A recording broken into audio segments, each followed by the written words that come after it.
Hey everyone, welcome to आसान study. आज हम बहुत ही आसान तरीके से ऑगी को ड्रॉ करना सीखेंगे।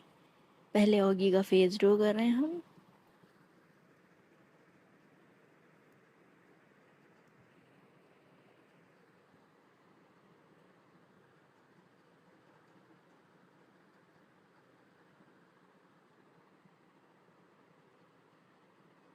अब इसके नीचे का हिस्सा बनाएंगे हम।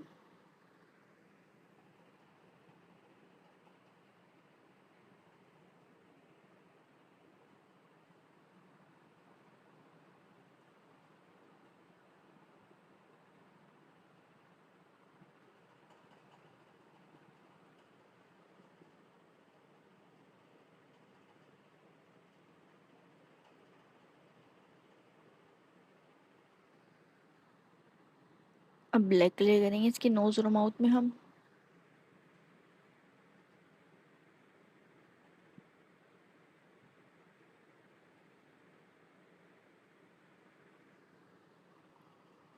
हमारा ऑगी बन गया। Thank you.